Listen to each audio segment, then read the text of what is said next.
I had headphones in constantly. I'd be playing his music while I'm cooking, while I'm cleaning, while I'm at the gym, listen to interviews. I always like to start what's the most noticeable parts of that accent. Okay. Once I got the part, I don't think I listened to British music for a year. If you've watched All American, the TV show, for any of the last 6 seasons, you will have never guessed that the lead is not a Crenshaw native. My God, Daniel Ezra has the most embodied accent work, and he didn't even use a dialect coach. I'm so excited to bring you this conversation that we had, because it's really insightful, whether you're an actor or you just enjoy watching TV.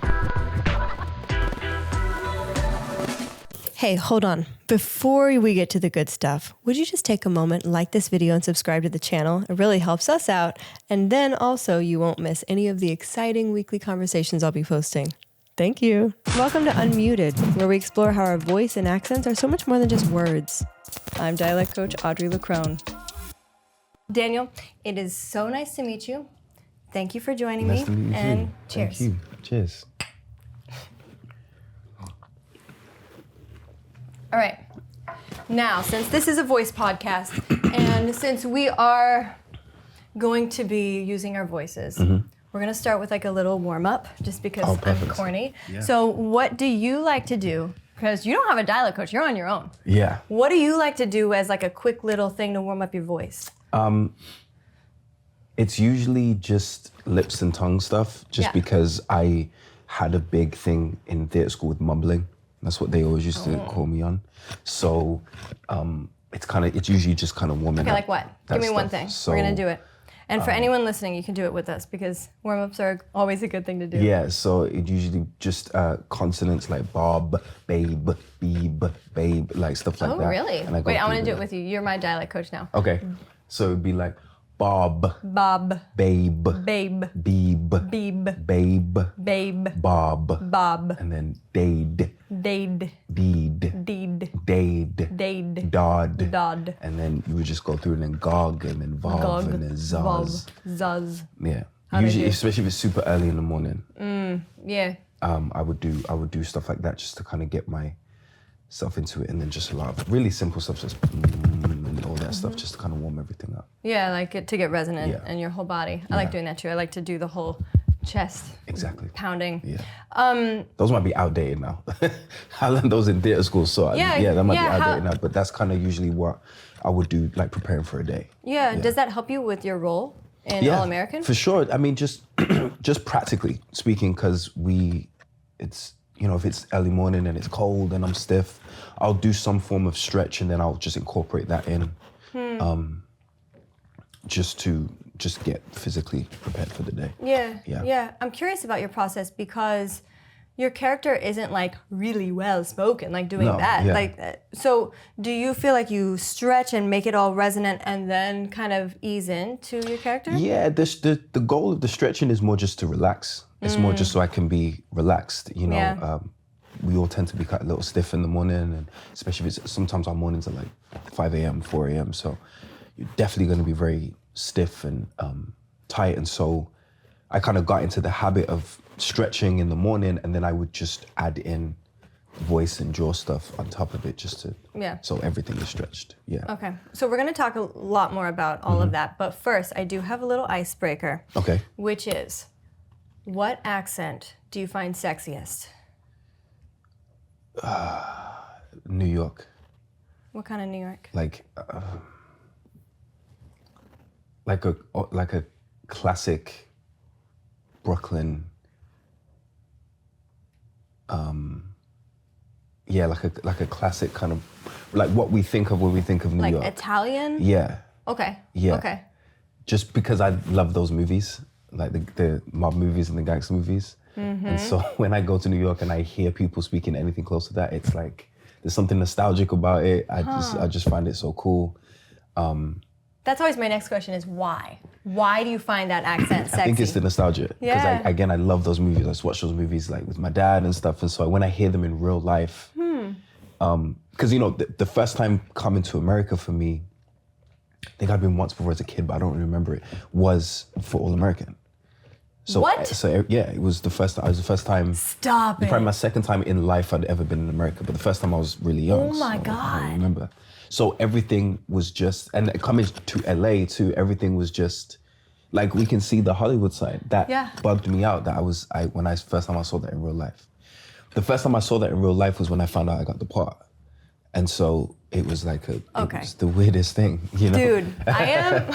It was the weird, seeing real stuff. I am amazed by you. Holy shit, you have embodied fully an American in this role. Try to, What the fuck? What? That was your first time here? Yeah. So you are so good. Hearing these things that I'd only heard, or seeing these things and hearing that I'd only heard on movies and TV show, you know, seeing like the Rodeo Drive for the first time. Again, I've seen all these things on TV. You know, I grew up on American television. And so that was to answer you, that was the thing for the accent. First time I went to New York, hearing it hit my ear in real life as opposed to just through those movies was... Oh, that is romantic. That's cool. That's really cool. Wow. So growing up in Birmingham, do you feel like you have a classic Birmingham accent? No, not compared to the rest of my family. Okay. Because I left Birmingham at 19 to go to theatre school in London. And so, and you know, as most drama schools are, it's people from all kinds of... And so my voice kind of started to change those 4 years. And then of course you're becoming more conscious of your voice because you have voice classes and things like that. And so my voice kind of took on a bunch of different things, you know, London and then still bits of like Birmingham and then, and all kinds of just different things. I'm around different people. Also like class too. People can be from the same place, but just how they were raised in terms of their class can affect their voice. And so I was around such a mixture that my voice just became very... a mixture of all those things. So then how would you describe your voice and your accent now, or even your relationship to it? It was my relationship to it, I think I used to feel like it held me, I was worried about it holding me back because in Birmingham, where I'm from, there's a lot of connotations that come from that accent. Okay, can we talk about that for a minute? Yeah, okay, please. because it's not considered to be a very pretty accent. No, not at all. It kind of, you know, it makes people smile, it kind of makes people laugh. People know, like, it's called them Brummies. People know we're Brummie as soon as they open their mouth.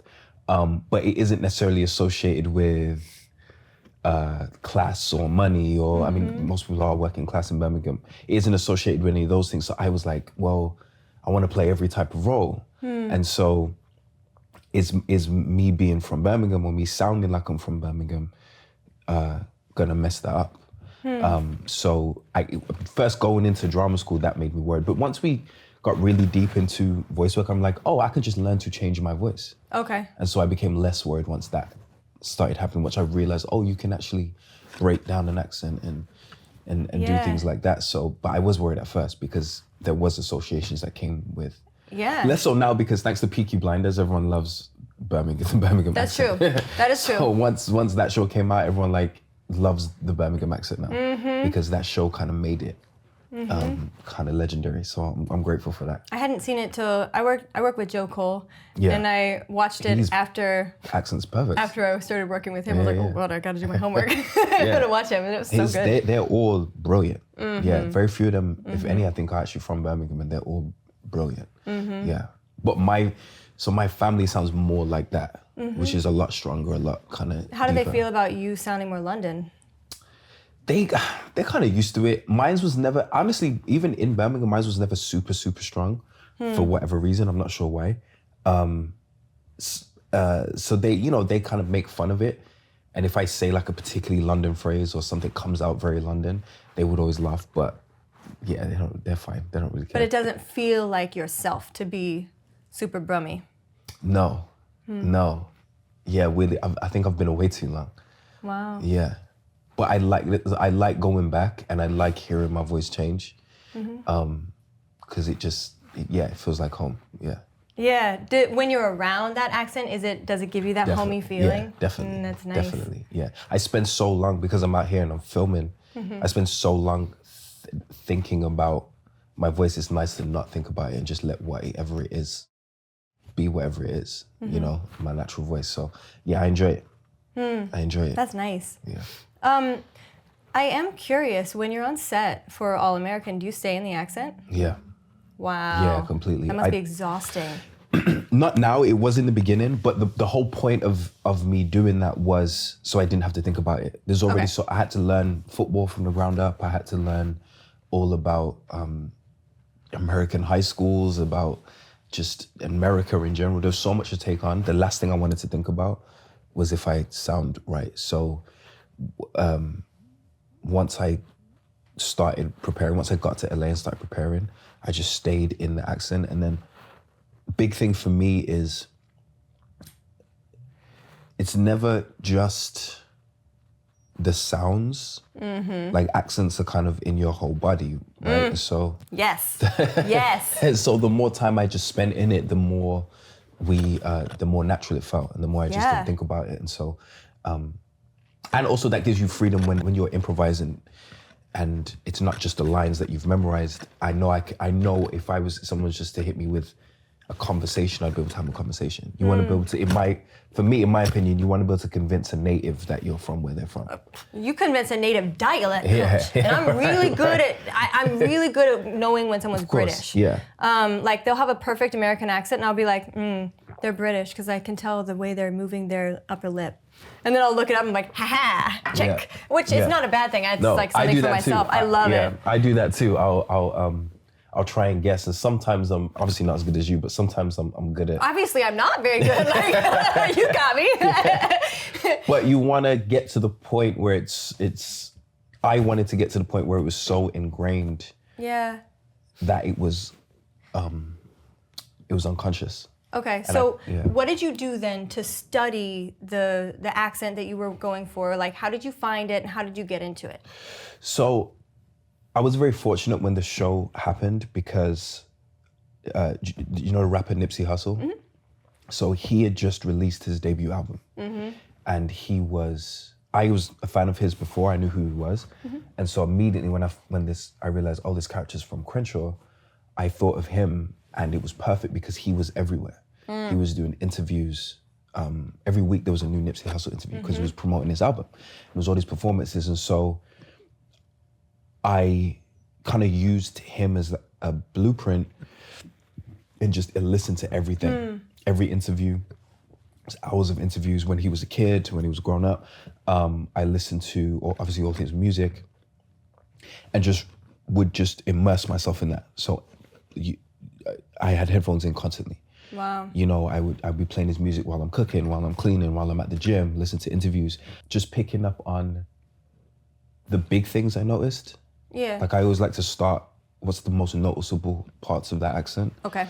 And then start from there as like a way in, and then you start to find the specificities from there. And so that was very fortunate that I had just this wealth of stuff to listen to and pour they in. put him in the show. Yes. Or like the memorial, yeah. That was cool. And then once I got here... Now wait though, but your character doesn't sound completely like Nipsey Hussle. No. Like, he was just very much like a blueprint for Crenshaw itself and the neighborhood, and again, the sort of big elements of the accent, and then you kind of want to make it your own. Yeah, how did you make it your own? That's Yes, the part, that, like again, that's what I want to know. just time. So I go to Crenshaw, and I would listen to people and watch people. They were kind of to... Where, like at the mall or something? Yeah, okay. so like the Slauson Swap Meet, we took a visit to Crenshaw High School. We went to Nipsey Hussle's store, actually, his clothing store, the Marathon store, all those kind of landmarks of that area, and I would just listen to people. And then fortunately, we have people on our crew that are also from South Central LA, and so I would just pick up little things from here and there, and then what kind of felt organic and natural would stick. Yeah. I'm kind of in awe of you, because would you consider yourself sort of a parrot? Like, can you pick up accents pretty quickly? Because no, I don't think so. Really, the way you're doing that is hard. Like, I just went there and I just listened to people and I just picked it up. Like, what? But it sounds casual, but it's over like periods of time. And then wait, how long of time did you have when you were here and got the role, and then when you started shooting? So when I was here, it was a few weeks, but I was already immersing myself in it. So once I got the part, I don't think I listened to British music for a year. I only listened to, I made a, on my phone, I have it's all just LA hip hop. You know, it's all just... Did Did you feel like you lost a little bit of yourself? For sure. Yeah, for sure. It took me a couple weeks to stop. I had to consciously stop when the season was over. I had to consciously not like go back to my accent. Do you talk in your accent on the weekends? Only if I'm like calling home or something like that. But if while we're filming, if I'm hanging out with people from the cast, I'm still gonna speak American. Dude, that's intense. Yeah. That's a lot. Yeah. I know that. I was just so scared of losing it. I just got paranoid of losing it. I know that some people I work with, a lot of people will go back to their accent on the weekends. They'll stay in the accent on set for the week, and then on the weekends they'll be like, I'm me again, like, take it off. Yeah. And then come back. And then Monday you come back a little rusty, but you come back more yourself. Yes. It would depend who I'm talking to. If I'm still talking to people who I work with, I'll just keep it. If I'm calling home or talking to someone British or something, then I won't. But I guess you'd have to do that because you didn't have a coach. Like you didn't have anyone to cover you. Exactly. Yeah. And it was just me. Damn. And it's the last thing you want to think about when you're in a scene. So of course. It just, to me, it was just a natural decision to just stay in it as much as possible. That's amazing. Good job. Thank you. Yeah, you've done a great job. Thank you. So getting the accent, acquiring it, and mastering it is one thing, but keeping it for how many years has this been that you've shot this? Well, on our sixth year. Okay. Yeah. So keeping an accent for 6 years. Yeah. That's really hard. Yes. Dominique Fishback and I were talking about how when she does an accent, I make her listen to the voice model or voice models every morning. Yeah. Every single day she's got to listen to it, no matter how many months or years it's been. Like, I don't care if you know it. Absolutely. We're listening to it again. So how do you keep it up? Basically the same thing. Let's say for some reason it's a weekend where I have been speaking more in my normal voice than usual. Like I've talked to my brother and then I spent hours on the phone with like my mom or my best friend or whatever. Or, and I'm just, that morning I don't feel it doesn't feel as organic. I'll go right back to that same playlist. I'll go right back to the original stuff that I listened to. I'll find an old Nipsey Hussle interview. I'll find just to kind of plug myself back in. So yeah, it is that. It's the same thing. I'll go right back to whatever or I still have all the original stuff I used. Yeah. And I'll go right back to that. Yeah. Another trick, and I just want to tell you in case you need to do another accent. Yeah, sure, I hope so. Okay, so if you take the voice model that you have, like if you took Nipsey and took his interview and slowed it down, on YouTube you can slow it down to 50% speed. Yeah. And so then it'll be talking like this, and then you pause it, and then you do it like that, you'll get all the little things that you might miss when it's going fast. It's a good idea. Yeah, that's a good idea. It's the same as stretching your body out and just letting it be neutralized, letting your ear kind of soak it all in. That's really good. So now that you've played the same character for 6 years, do you think you could play other characters and do other kinds of American accents? Yeah, I mean, I can't wait for that. I can't wait. This was the best challenge that came at the best time in my life. And I was really nervous and scared, and to have sort of come through the fire of those first few seasons, I'm so happy and proud. But yeah, I can't wait to almost go back to square one on another voice, Yeah. I'm looking forward to it. What accents do you want to do? I love to do like the South. Sounds really fun. I'd love to do like Texas, or I'd love to do the East Coast. I'd also love to do, my first few roles were North England, like Manchester, which is very different from like London and Birmingham. So that was all fun. So I'd love to go back and do a different like UK accent. I'd love to do a very like strong London accent. Another country would be really fun too. Yeah. Like African, like something like that would be fun. Anything, for me, I'm always just looking for whatever's gonna challenge me, whatever's different. Yeah. Yeah, and voice was always something, it was weirdly, it was one of my weak points in theater school. Oh yeah, okay, wait, we're gonna talk about that. Okay, so you got told that you were mumbly in school? Yes. How did that make you feel? I mean, it doesn't feel great, but then you want to prove it. Because what's great about theater school in the UK is they almost make you look forward. It's good to know what you're weak at. Yeah. I like to know in where I was weakest, and then I would just attack it. So once they told me that, I just attacked it. I just attacked my voice. I took voice classes really seriously. I came up with my own protocol for, diction and all those things. And so I loved it. That's the place where you want to find out those things. You don't want to find out you have a weak spot on a job. Right. I'd rather do it while I'm locked away in this school training to become better and better and better. But how do you feel about all the mumble acting right now that's going on screen? Like, it's making it on the big screen and it's making money. I mean, it depends. For me, it's if it fits the character, it fits the character.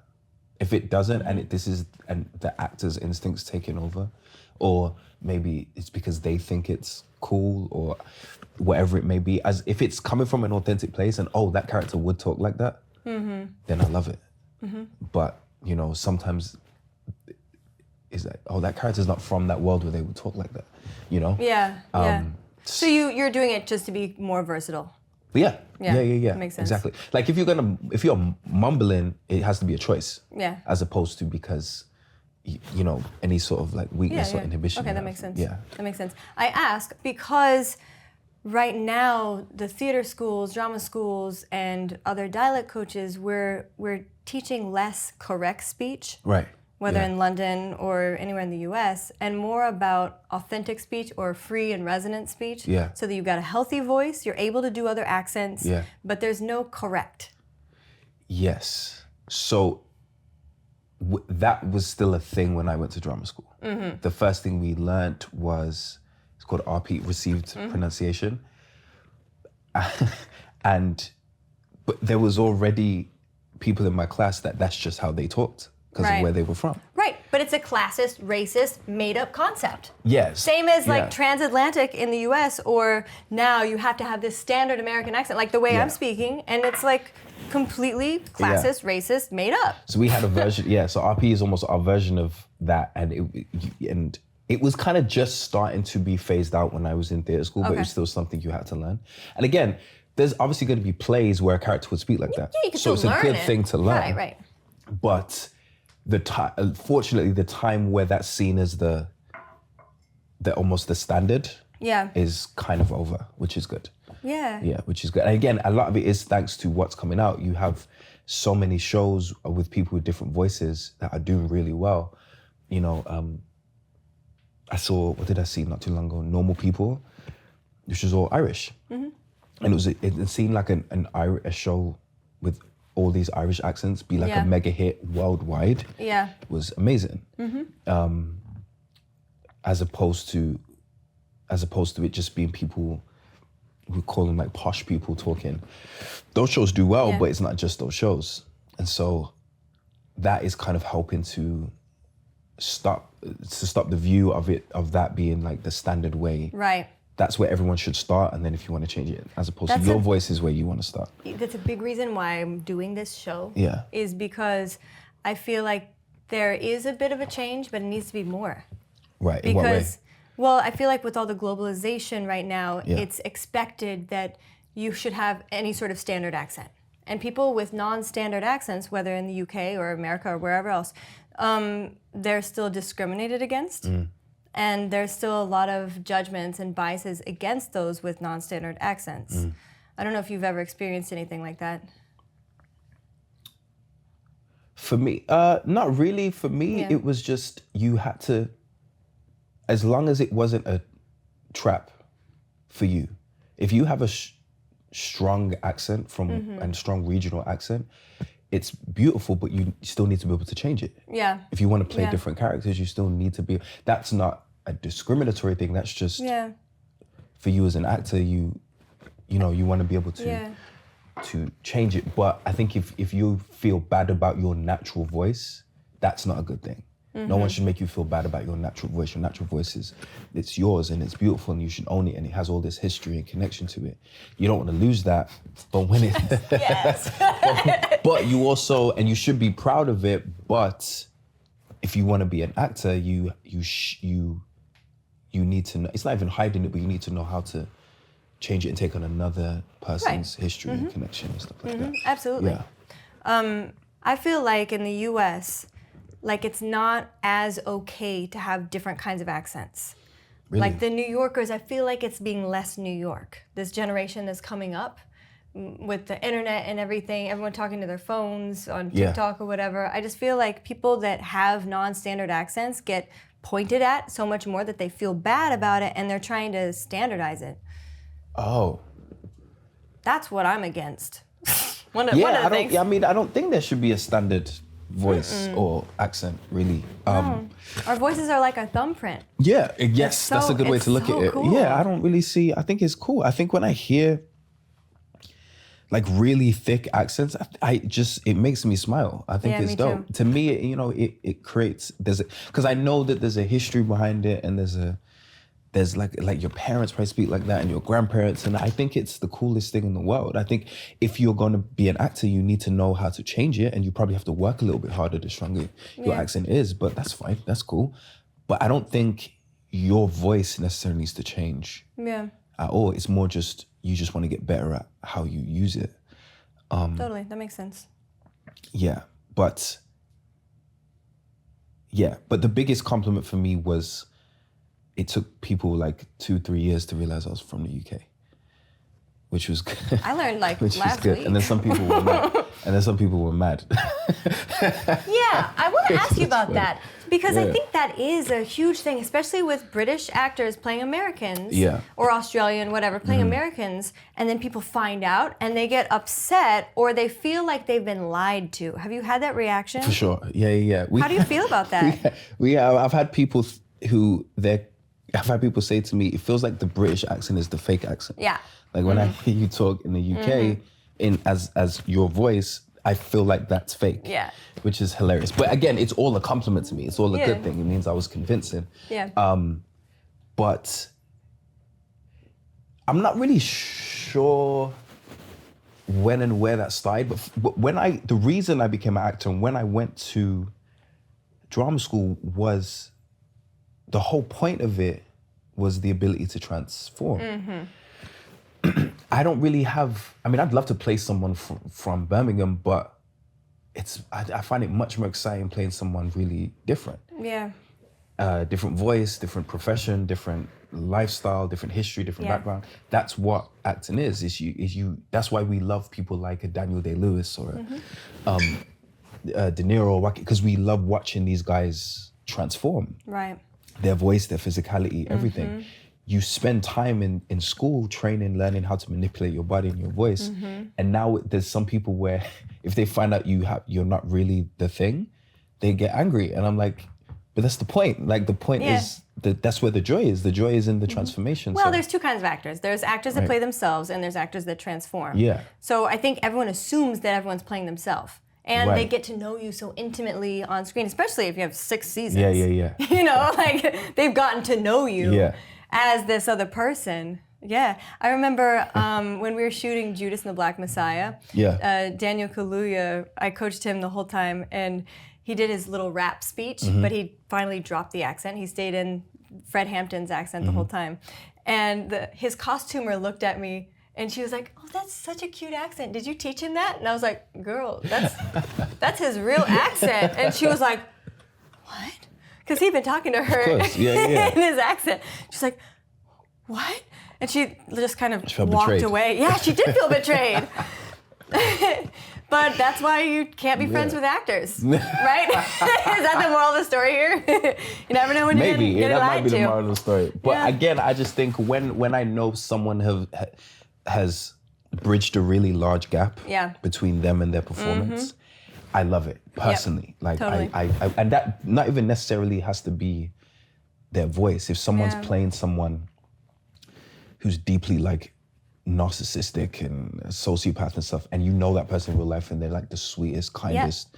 That's my favorite. It's a beautiful thing to watch. Even if their voice is exactly the same, it's still like, wow, I know you're nothing like that. But I hate you right now, you know? And or the opposite. It's like, you know, I know you're a horrible person, but you're playing. Right, so you as the all-American boy, you're actually a terrible person? Yeah, wow. Exactly. Cool, I'm so happy to know Not that. kind at all. All right, Daniel, what do you have coming up next? What can we see you? And the most immediate thing is season 6 of All American, which we're in the middle of filming. I'm also continuing to stretch myself in directing. I'm doing more directing again in All American, and then. Wait, did you direct it before? Yeah. I directed a couple episodes Congratulations, before. that's cool. I'm actually directing our 100th episode this season, Ooh. which I'm very excited about. It's going to be. Is there a musical in it or anything? Not that please I've tell been me told. there's a musical number. I hope not. Oh, okay. I don't know how to direct musicals, but no, it's going to be. This is why I'm not a director. Yeah. It's going to be a big episode. It's going to be a special episode. So I'm very excited for that. And then just starting to direct sort of a little bit outside of All American now too, which is exciting. And then we'll see what the future holds. Beautiful. Yeah. Beautiful. I can't wait to see how you blossom and transform. I can't wait to see all the new accents you get to do. Me too, yeah. And thank you so much for talking to me today. Thank you. It's fun. Thank you very much. Bring it in. Thank you. Thank you for tuning in to Unmuted. If you haven't already, please like, leave a comment, and subscribe. See you next time.